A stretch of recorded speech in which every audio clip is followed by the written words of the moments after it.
हरे राम राम राम हरे हरे। तन मन वचन ले प्रभु नाम गाऊं। हरे कृष्ण भन्दै रमाऊं। तन मन वचन ले बसी अग्निमा स्वर्ण चम्कन्छ धीरै।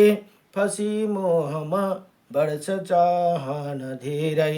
बसी अग्निमा स्वर्ण चम्कन्छ धीरै। फसी मोहमा बढ्छ चाहन धीरै। त्यसैले नै प्रभु धुन यो बुझ्न पाऊँ। सधैँ कृष्ण कृष्ण भनी दिन बिताऊँ। तन मन वचनले प्रभु नाम गाऊँ। हरे कृष्ण भन्दै रमाऊँ। तन मन वचनले प्रभु नाम गाऊँ। सधैँ फूल हाँस्दछ काँडामा झुल्दै। तिमी भित्रै छौ खोजी हिँड्छु म डुल्दै। सधैँ फूल हाँस्दछ काँडामा झुल्दै। तिमी भित्र छौ खोजी हिँड्छु म डुल्दै। विपत्तिमा हाँस्ने म सामर्थ पाऊँ। सधैँ कृष्ण कृष्ण गोविन्द गोपाल भनी खुब रमाऊँ। तन मन वचनले प्रभु नाम गाऊँ। हरे कृष्ण भन्दै रमाऊँ। तन मन वचनले मोहु बिन्दु भगवान तिमी सिन्धु मेरो। मोहु दास तिम्रो तिमी स्वामी मेरो। मोहु बिन्दु भगवान तिमी सिन्धु मेरो। मोहु दास तिम्रो तिमी स्वामी मेरो। म जस्तो छु जे छु अरू के भनाऊ। सधैँ कृष्ण केशव भनी दिन बिताऊँ। तन मन वचनले प्रभु नाम गाऊँ। हरे कृष्ण भन्दै रमाऊँ। तन मन वचनले प्रभु नाम गाऊँ। र जीवनमा के चाहिँ गर्नुपर्ने भन्ने कुरा यो रामायणले सिकाउँछन् अरे। जीवनमा के चाहिँ नगर्नु भन्ने कुरा यी महाभारतले सिकाउँछन् भने जीवन कसरी जिउन भन्ने कुरा चाहिँ श्रीमद् भागवत महापुराणले सिकाउँछ अथवा भागवत गीताले सिकाउँछ भनेर यहाँ बताइएको छ। नमो भगवती वासुदेवाय। अब फेरि यहाँ ब्रह्माण्ड श्री ब्रह्माण्ड महापुराण अध्ययन हुँदैछन् र ब्रह्माण्ड महापुराणमा जम्मा 3 भाग भनेर बताइएको छ। पूर्व भाग, मध्य भाग र उत्तर भागमा 3 भाग छन् भने 156 अध्याय र 12,000 श्लोक भनेर यहाँ बताइएको छन्। र अहिले अस्ति 7 अध्यायसम्म सकियो। पूर्व मध्य सकेर अहिले उत्तर भागको प्रसङ्ग चल्दैछ। उत्तर भागको पनि 7 अध्याय सकेर 8 अध्यायमा श्री ब्रह्माण्ड महापुराणको उत्तर भागमा हैग्रीव और अगत्य के संवाद में ललिता माता को उपाख्यान भनेर यहाँ बताउनुहुन्छ। अब अगत्य ऋषि और अगमादि और उनका प्रायश्चित का वर्णन भनेर यहाँ बताउनुहुन्छ। नमो भगवते वासुदेवाय नमः। अब इंद्र ने कहा, यहाँ इंद्र सोध्ने भन्नुहुन्छ हे गुरुदेव भनेर बृहस्पतिसँग बताउनु हुँदैछ। सोध्नु हुँदैछ, ये बताइए कि जिनके साथ समागम नहीं करना चाहिए तथा उनके साथ करने पर घोर पाप होता है भनेर यहाँ बताउनु भयो। अब किसका साथ, कसको साथ समागम गर्नुपर्छ, कसको साथ गर्नु हुँदैन, त्यसको यदि भूल बक्स गर्यो भने त्यसको घोर पाप होता है भनेर यहाँ बताउनु भयो। उनको बताइए। अब यहाँ हेर्नुहोस् है, इन्द्रले आफ्ना गुरुदेवलाई यस्तो महत्त्वपूर्ण वचन सोध्नुभयो, उत्तर अब दिनु हुँदैछ। अर्थात जो अगम्य है, जिनके ही साथ समागम नहीं करना चाहिए तथा उनके साथ करने में क्या दोष है तथा उनके वचनों को उपाय क्या है, ये विस्तार हमें बताइए भनेर यहाँ बतलाइए भनेर इन्द्रले आफ्नो गुरुदेव बृहस्पतिसँग भन्नुभयो। बृहस्पति बताउनुहुन्छ कि कहा, हे अगम्य गमन का नाम है कि माता। हेर्नुहोस् है, को चाहिँ अगम्य भनेको को चाहिँ पूज्य छन् त भन्दा माता, बहन और गुरु पत्नी, यी 3 चाहिँ अति पूजनीय छन्। और मामा की पत्नी माइजू और मामी भनेको माइजू यी सब साथ समागम नहीं करना चाहिए भनेको यी इनका साथहरू समागम भयो भने बडो पाप हुन्छन् अरे, करना चाहिए। तथा यदि किसी ने कर लिया तो उससे बचने का कोई उपाय नहीं है, त्यो पापको लागि कुनै उपाय छैनन् हरे। उसी घोर पाप का फल भोगना पड़ता ही पड़ेगा। माता के साथ समागम करने में जो पाप है वही पाप बहन के साथ संभोग करने में भी उसी प्रकार गुरु पत्नी के साथ समागम करने पर उसके बराबर पाप है भनेर बताउनु भयो। तब गुरु तो बहुत स्मरण किए, गुरु तो बहुत स्मरण किए गए हैं तो बताते हैं कि ब्रह्म ज्ञान का उपदेश प्रारंभ करके वेदांत दर्शन का उपदेश जिस एक के द्वारा दिया जाता हे वो महागुरु कहा जाते हैं भनेर यहाँ बताउनु भयो। ब्रह्मा का उपदेश एक स्थान पर है और वेद शास्त्र का एक तरफ, अतः वेद शास्त्रों को पढ़ाने वाले आचार्य समझना चाहिए और एक पढ़ने वाला को देशिका कहा जाते हैं। गुरु की पत्नी के साथ समागम के आत्मा का अंत ही हो जाना चाहिए तथा आचार्य की प्रियतमा के साथ समागम करने पर 12 वर्ष कृच्छप नामक नरक में अत्यंत कष्ट उठाना पड़ता है। यो गुरु पत्नी संग है तथा वो दोनों की स्त्री का पुरुष को 6 वर्ष नरक भोगना पड़ता है। मामा की पत्नी माइजू समागम करने वाला को 6 वर्ष तक अत्यंत पीड़ादायक कच्छप नाम नरक की भोगना चाहिए। ब्राह्मण यदि अपने जाति की स्त्री से यदि समागम करता है तो वो उसके घर से 3 रात तक बाहर रहकर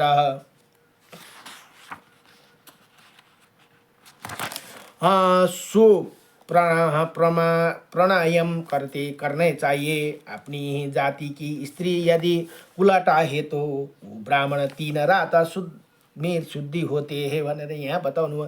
यदि ब्राह्मण पराई क्षेत्रीय स्त्री के साथ समागम करे तो 5 दिन तक वैश्यों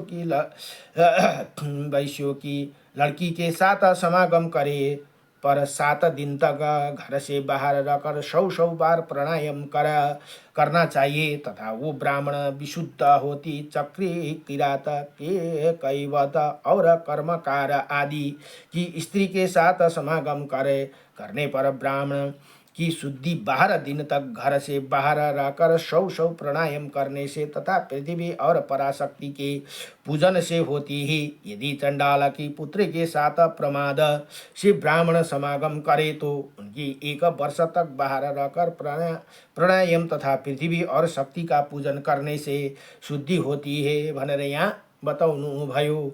देवदासी ब्रह्मदासी स्वतंत्र के शुद्धि शूद्रदासी इसी प्रकार दासियाँ 4 प्रकार की होती है।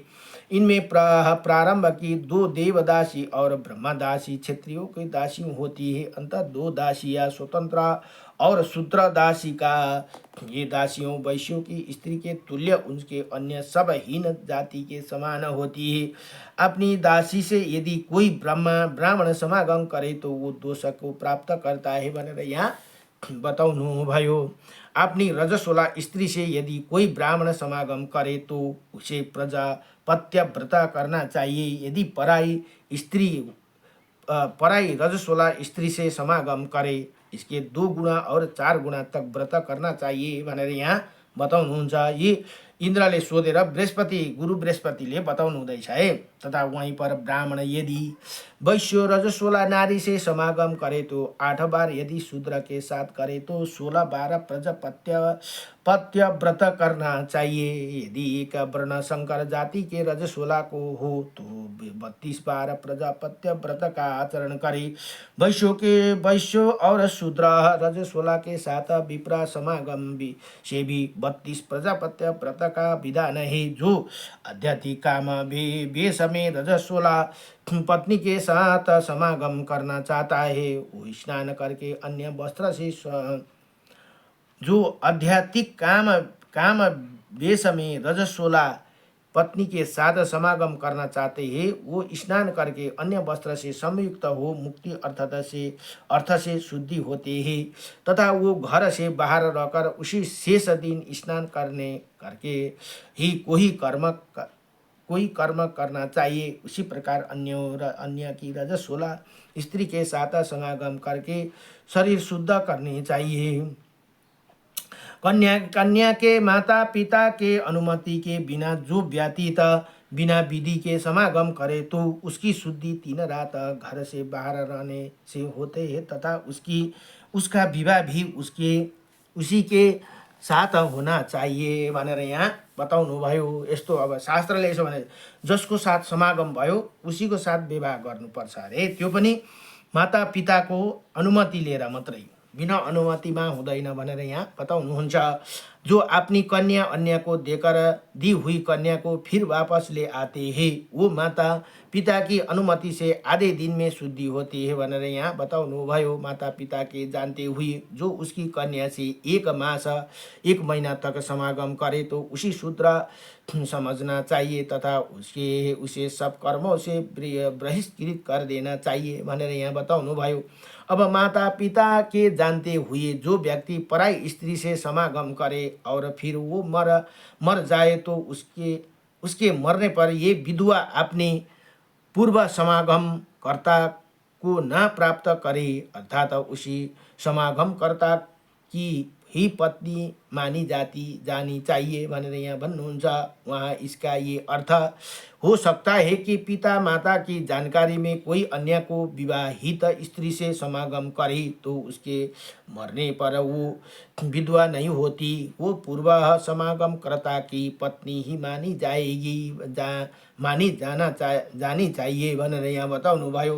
ब्राह्मण क्षेत्रीय एवं वैश्य दी जातियों का ये अनुग्रह के से विवाह विधि से विवाही गई पत्नी को वेद विहित एवं स्मृतियों के वर्णित त्याग कर्मों को करना चाहिए। जो स्त्री पहले विवाहित हो और विवाहित होते ही उसका पति मर जाए तो पिता उसे अन्य पुरुष को देने वाला होते हैं, अर्थात पिता अन्य पुरुष के साथ उसका विवाह कर सकते हैं भनेर यहाँ बताइदिनु भयो। हेर्नु शास्त्रले सब कुरो छर्लङ्गै बताइएको छ है, के गर्नुपर्ने के नगर्नुपर्ने, परंतु वो गृहस्थी के सभी कर्मों करने के योग्य नहीं होती, अर्थात पूजा पाठ आदि कार्य में वो पत्नी के पद का निर्वाह नहीं कर सकती। ब्रह्मा आदि से लेकर एक चीटी तक ये जड़ चेतना संसार पंचभूतात्मा कहा जाते हैं। 4 वासन हो और युक्त है, पहले जन्म आदि होते हैं और आहार मिथुन निद्रा और भय सर्वदा सभी जीवों में रहते हैं।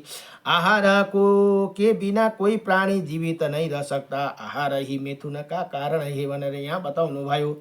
आहार किए है तो वीर्य बनेगा जो मिथुन का कारण होते, इसीलिए इसी मदन कामदेव को जनी जितना उसके बस में करना बहुत कठिन है, क्योंकि ये मदन सब प्राणियों में दुस्तर है तथा सब प्राणियों के कारण भी है। यदि काम देव में मिथुन नहीं होते तो प्राणी नहीं होते। संसार के समस्त प्राणी मिथुन से ही उत्पन्न होते हैं। विश्व की रचना करने वाला ब्रह्मा ने आदि काल में पुरुष और नारी का रूप धारण करके मदन मिथुन से ही सृष्टि स्थिति और लायात्मा का प्रवृत्ति की ही थी।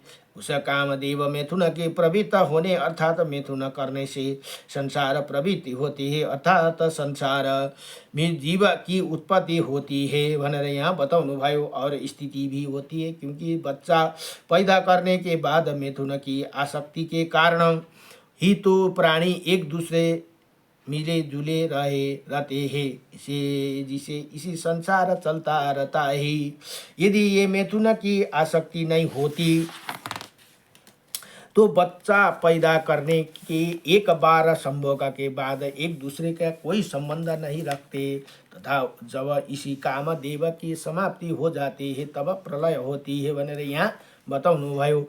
जो अक्षय है अवश्य भावी है, जिसे होना ही है, इसी मदन की प्रवृत्ति द्वारा जिन बुद्धिमानों से मुक्ति प्राप्त की है उस रहस्य को तथा उनके उपाय को सुने, इसी समय में तुमको बताऊंगा। इस बृहस्पति ने इंद्र से कहा कि सबको आत्मा वासुदेव से, जो कि सबसे पुरातन पुरुष है तथा ये मूल प्रकृति लक्ष्मी है, जो किसी समस्त संसार को पैदा करने वाली है। पांचों तत्व अपनी तृप्ति के लिए मिथुन करते रहते हैं, अर्थात वो पांच तत्वों में पांचों में परस्पर एक दूसरे में मिलते हैं। इसी प्रकार मंत्रों का भावना करने से यदि मिथुन किया जाते हैं तो फिर मंत्र और कर्म ही सब कुछ है। मिट्टी मिट्टी, पानी, अग्नि, वायु और आकाश, ये पांच तत्व है जो मंथन संभोग में एक हो जाते हैं, क्योंकि इन सब अस्तित्व है सबका अस्तित्व है। न मंत्र और कर्म ही सब कुछ, अर्थात मंत्र का अर्थ है किसी कार्य को करने का विचार करना, फिर विचार करने के बाद उसे कार्य के रूप में बदलना। इसी प्रकार मंत्र और कार्य दो ही इसी संसार के सार है। अतः इन मंत्रों से कर्म दोनों ही कोई दोष नहीं है भनेर यहाँ बताउनु भयो। जिनका केवल तपस्या का बल होते हैं उनका भी स्त्री के विषय में विधि के बल से अधोगति होती है। आपस में दो आत्माओं की एकता और दो हृदयों की भक्ति से आर्द्र चित्त होकर निषद्ध दिन में संभोग करते हैं, उनकी भी स्त्री को विषय में अधोगति होती है भनेर यहाँ बताउनु भयो। ये आधा प्रकृति संसार को धारण करने वाली है और ये सदा शिव पुरुष है। ये 25 तत्वों को प्राप्ति के लिए अब भी मंथन करते रहते हैं। यदि मंत्रों के अनुभव से मंथन किया जाते हैं तो वो दोनों ही पुण्य कर्म करने वाला है, तब उन दोनों का कोई दोष नहीं है भनेर यहाँ बताउनु भयो। अब गुरु बृहस्पति भन्नुहुन्छ ने कहा कि हे देवेन्द्र भनेर इन्द्रलाई बताउनु हुँदैछ। सभी पापों का ये साथ नाश करने वाला अब परम महान रहस्य को सुनो। भक्ति और श्राद्ध संबंधित व्यक्ति स्नान करके ही जल में स्थिर होकर 15 अक्षर वाले मंत्र का 1008 पराशक्ति की आराधना करके ही 15 अक्षर वाला मंत्र अरे आ करके पाप जाप करे तो मनुष्य सभी पापों से मुक्ति हो जाती है। उसी ही जब के करोड़ों कल्पों के पाप नष्ट हो जाते हैं और मनुष्य सब आपत्तियों से विमुक्त हो जाते हैं और वो सब मन वांछित फल को प्राप्त करते हैं भनेर यहाँ बताउनु भयो। इन्द्रले कहा कि हे सर्वधर्म के ज्ञाता भनेर आफ्नो गुरुदेवलाई भन्दछन्। सब प्राणियों के हित में लगे हुए गुरुदेव, संयोग से उत्पन्न पाप के विषय रहस्य को हमें बताइए भनेर यहाँ फेरि बताउँदछन्। बृहस्पति ने कहा संयोग के से पैदा होने वाला जो पाप है वो 4 प्रकार का बताया जाता है।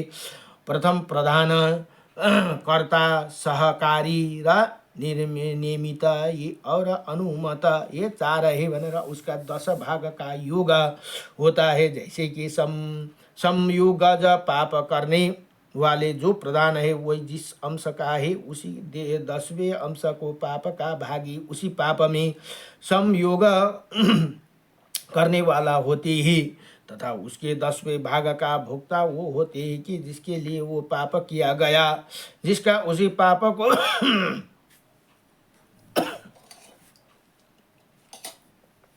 पाप को करने की अनुमति दी, उसी नियमित के 10वें पाप का भागी होते। इसी प्रकार कर्म से प्रत्येक कर्म से एक के बाद दूसरे है 10वें अंश के पाप का भागी होते हैं, अर्थात इन कर्मों को करने वाले जितने पाप का भी भागी होते हैं उसी 10वें भाग का भागी उसी कार्य का संयोगी होती है तथा जिसके लिए वो कार्य किया गया वो संयोगी ही 10वें भाग का भोगी होता है तथा जिसकी उसी काम का अनुमति दिए। जो पाप गर्नु लाउँछ नि उसलाई पनि 10 भाग उसकोमा पनि जान्छ अरे, उसको खातामा पनि ये भी सहयोगी के 10वें भाग का भोगी होते हैं तथा उसे पाप से शुद्धि पूर्व मार्ग के अनुसार करना चाहिए भनेर यहाँ बताउनुहुन्छ। मद कलंज मास निर्यास पौधा का अर्का छात्र का कुकर मुक्ता गंजन गांजा लसुन कलिंग महाकुशातिकी बिंब का कुदम्रु कवका कुकुर मुता हस्तानी गंधा द्रव्यशिला शिशुलंबिका जलजन्तु उदम्बुरु उदम्बर गुलर वार्तक बैगन कतक रिठा वाल्मीकि का इन सबको खाने से क्रमशः 10 गुना कम पाप होते हैं। नगर अथवा ग्राम के अंग को बचने वाले वैश्यों अंश और वैश्यों के उपहारों को बेचने वाली नगरस्थ सेवक कुग्रामस्थ असभ्य लोगों को गांव में रहने वाला अभिशक्त दूसरों को निंदा करने वाला वैद्य तपस्वी सेवी नारी जीव और अन्न को बेचने वाला शस्त्र बनाकर जीविका चलाने वाला सन्यासी वैदिक आचार की निंदा करने वाला इनका अन्न खाने से क्रमशः 10 गुना कम पाप होते हैं। सतवन और तेल से बना हुआ अन्न भी उपयुक्त वाला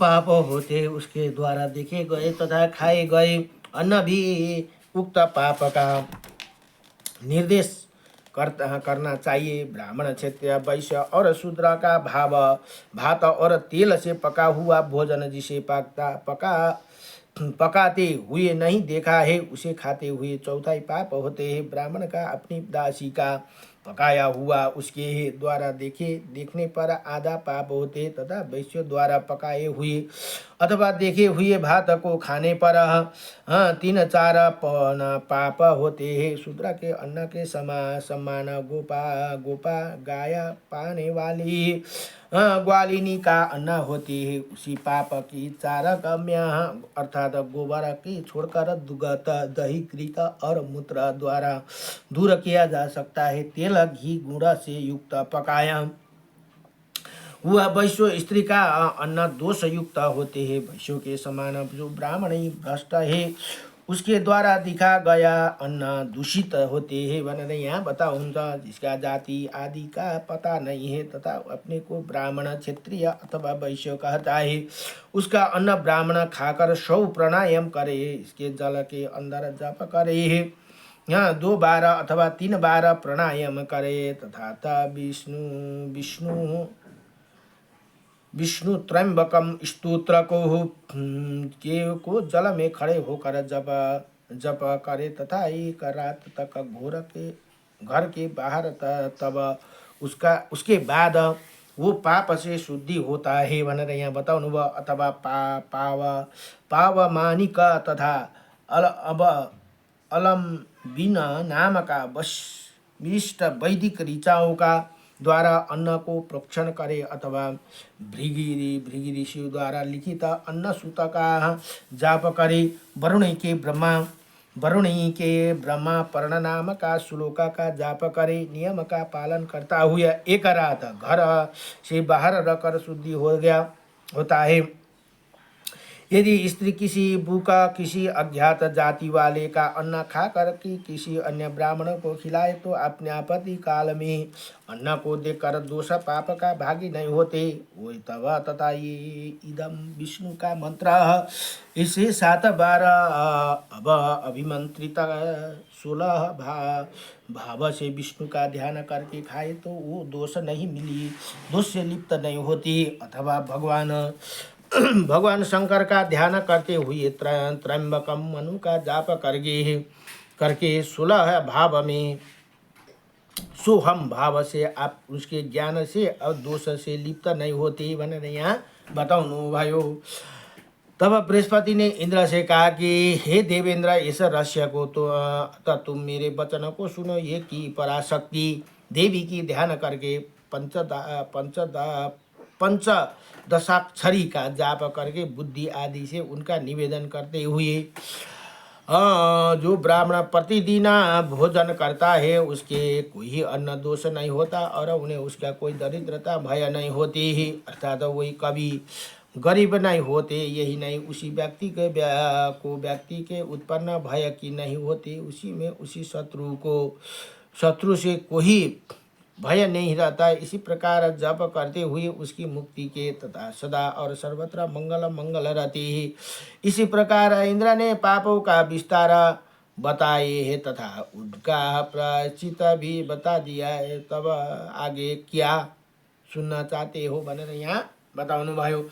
यदि भनेर इसी प्रकार श्री ब्रह्माण्ड महापुराणको उत्तर भागमा हेयग्रीव और अगस्त्य के संवाद में ललित उपाख्यानमा 8औं अध्यायमा अगस्त्य अगम्य और आगम आदि उनका प्रायश्चित वर्णन भनेर यहाँ बताउनु भयो। नमो भगवते वासुदेवायम कृष्णाय वासुदेवायम हरे परमात्मने प्रणतक्लेशनाशाय गोविन्दाय नमो नमः। सच्चिदानन्दरूपाय विश्वोत्पत्त्यादिहेतवे त्रापत्राय विनाशाय श्रीकृष्णाय वयं नमः। श्रीकृष्ण गोविन्द हरे मुरारी हे नाथ नारायण वासुदेवं हे नाथ नारायण।